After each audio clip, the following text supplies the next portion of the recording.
हिंदी विश्वविद्यालय वर्धा द्वारा आयोजित राष्ट्रपिता महात्मा गांधी जी की 150वीं जयंती के अवसर पर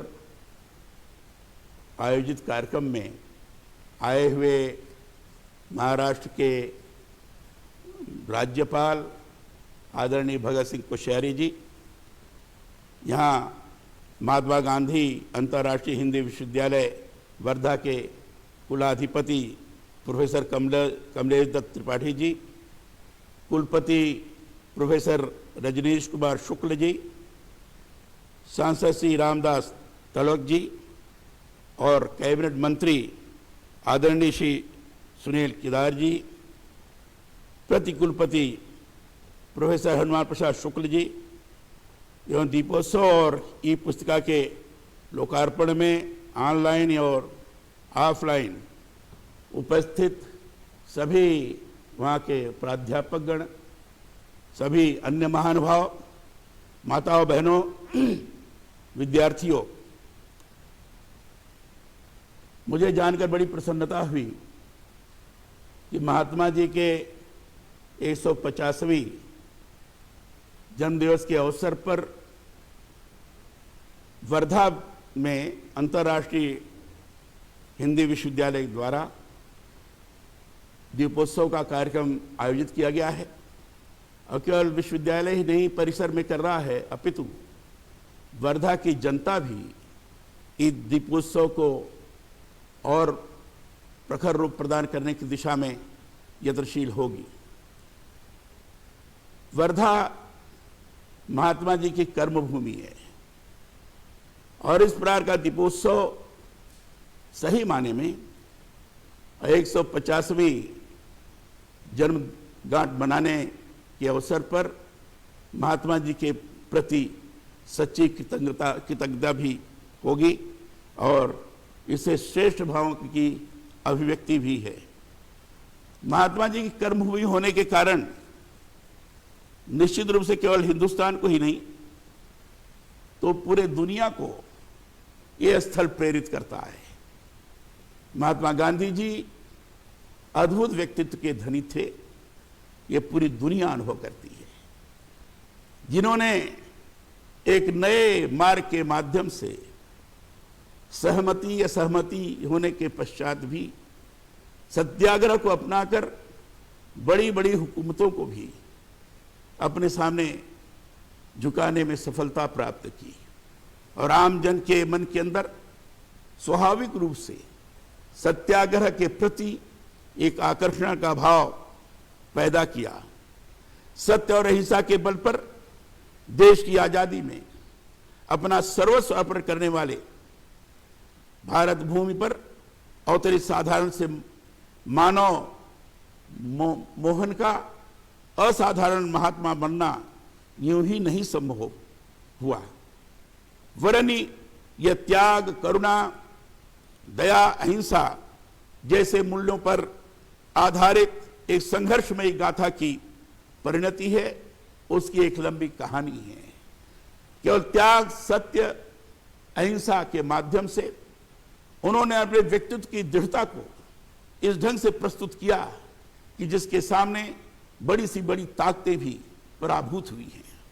इसलिए अपने आचरण और व्यवहार के माध्यम से प्रबल आत्मविश्वास के कारण उन्होंने दर्शा दिया कि अगर ये गुण अगर व्यक्ति के अंदर है तो सामान्य सा दिखने के पश्चात भी असाधारण व्यक्तित्व का धनी हो सकता है। आज 100 वर्षों बाद भी उनके 150वीं जयंती के अवसर पर समूचा राष्ट्र उनके विचारों को आत्मसात करके उन्हें अपनी भावांजलि के माध्यम से याद कर रहा है। सत्य अहिंसा के साथ ही सर्वोदय, सत्याग्रह, ब्रह्मचर्य, अस्वाद, अस्तेय, अपरिग्रह, अभय, अस्पृश्यता निवारण, सर्वधर्म समभाव के आग्रही महात्मा गांधी ने न सिर्फ भारतवर्ष वरन पूरे विश्व में सर्वाधिक आदर पाने वाले महान व्यक्तित्व हैं। प्रख्यात वैज्ञानिक आइंस्टीन ने गांधी जी के बारे में कहा था कि आने वाली पीढ़ियां इस बात पर गर्व करेगी कि हाड़ मांस से बना हुआ कोई ऐसा व्यक्ति भी इस धरती पर चलता फिरता था। अपने दार्शनिक विचारों तथा सर्वोदय के माध्यम से महात्मा गांधी समाज के सभी वर्गों के सभी प्रकार से अर्थात सामाजिक, राजनैतिक, आध्यात्मिक एवं सांस्कृतिक उत्थान की बात करते हैं।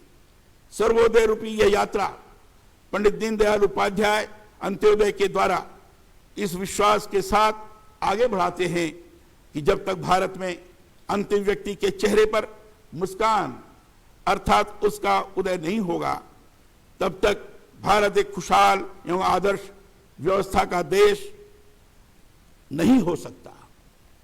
यह हार्दिक प्रसन्नता का विषय है कि विश्वविद्यालय द्वारा गांधी जी की 150वीं जयंती के पावन अवसर पर गांधी जी की पुस्तक मंगल प्रभात को संस्कृत में अनुदित कर ई पुस्तिका के रूप में प्रकाशित की जा रही है। इससे महात्मा गांधी जी के विचारों को आम जन तक पहुंचाने में सुलभता होगी।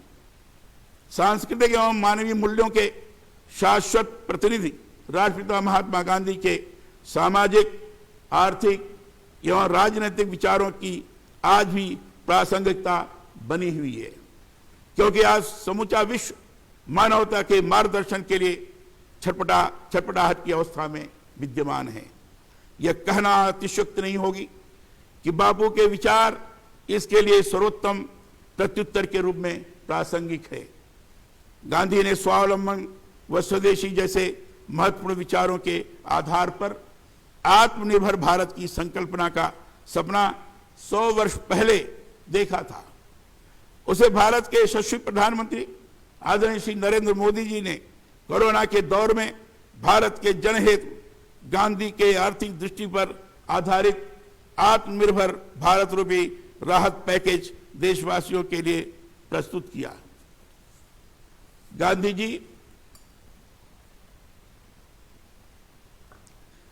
जी ने स्वराज का सपना इसलिए देखा था ताकि एक ऐसा राज्य जहां शासक और शासित वर्ग के बीच किसी प्रकार का कोई भेद न हो, एक ऐसी आदर्श व्यवस्था जिसमें कोई भी व्यक्ति भूखा, नंगा, दुखी, विपन्न न हो। यही राम राज्य भी है।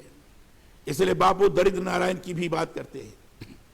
गांधी की आर्थिक दृष्टि पर विचार करने पर ट्रस्टीशिप के रूप में एक आदर्श संकल्पना का दर्शन होता है, जिसमें सत्ता के विकेंद्रीकरण की बात भी कही गई है।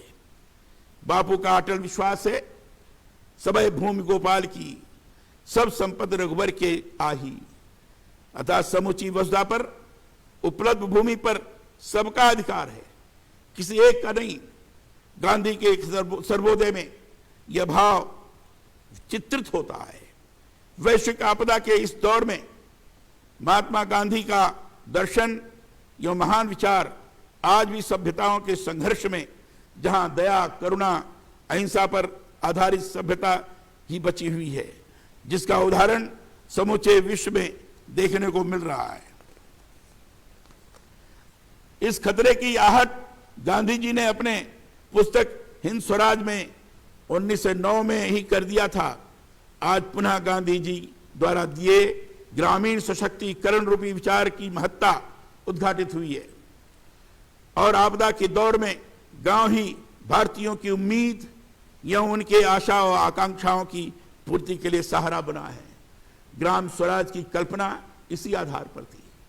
स्वदेशी का विस्तारीकरण अस्वदेशी के माध्यम से आमजन के प्राथमिक आवश्यकताओं की पूर्ति संभव हो सकती है, उसको अपनाया जाए, लोगों के मन मस्तिष्क में उसको आत्मसात करने की दृष्टि से प्रेरित किया जाए।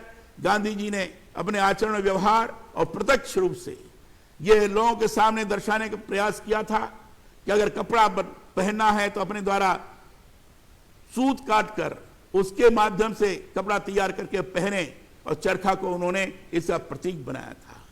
ग्राम में इस स्तर तक की व्यवस्था जो सामान्य तौर पर वहां का व्यक्ति कुटीर उद्योगों के माध्यम से पूर्ण करता है, उसको और अधिक से अधिक बढ़ाया जाए, उसी तरह और अधिक से ध्यान दिया जाए। उसके कारण वह आत्मनिर्भर भी होगा, स्वाभिमान से युक्त होगा।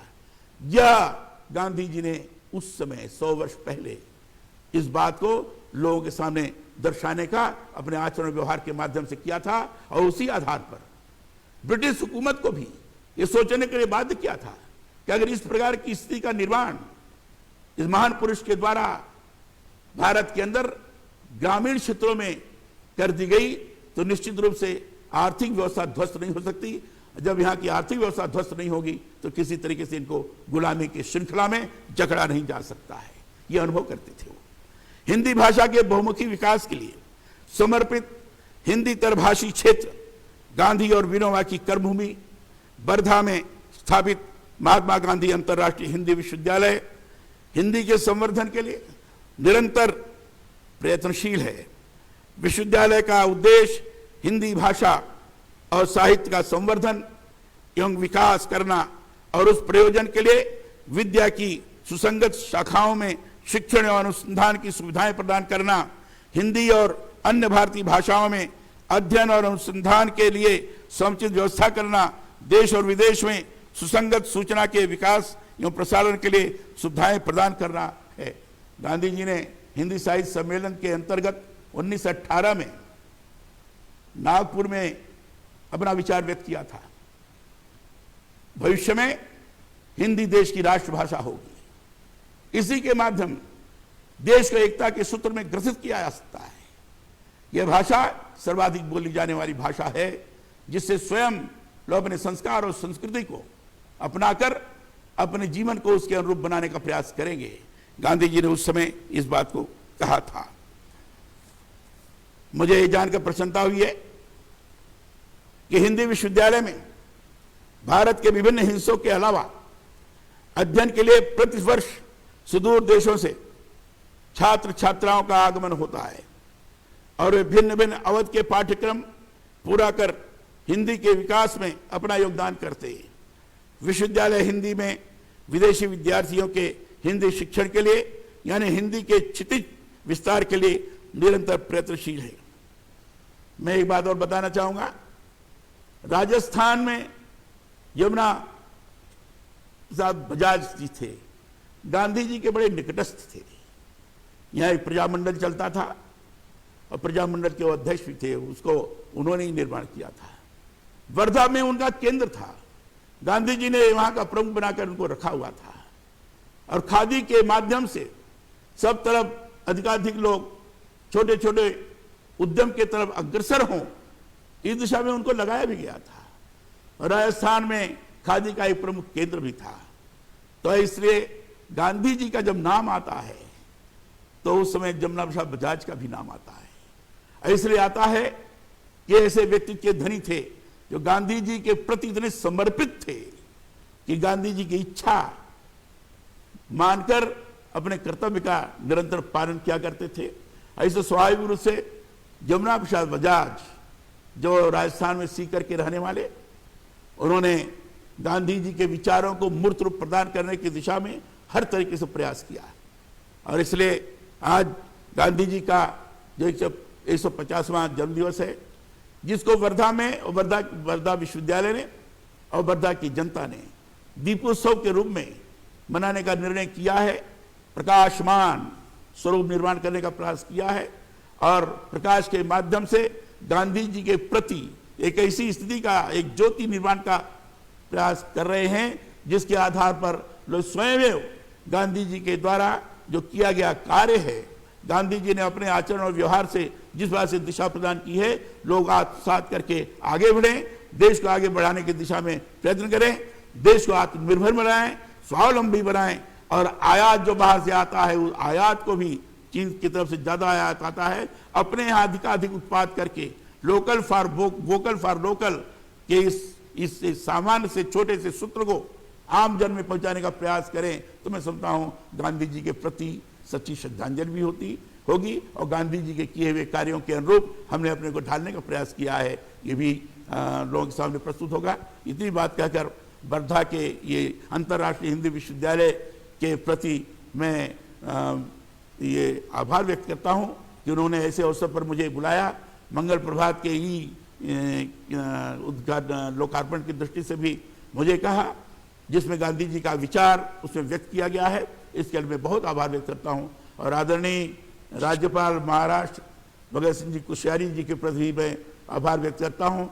इस कार्यक्रम में आकर उन्होंने, अभी उनका विचार आएगा, हम सबों को लाभान्वित करेंगे। मैं सभी को प्रणाम करते हुए अपनी बात समाप्त करता हूँ। धन्यवाद। जय हिंद।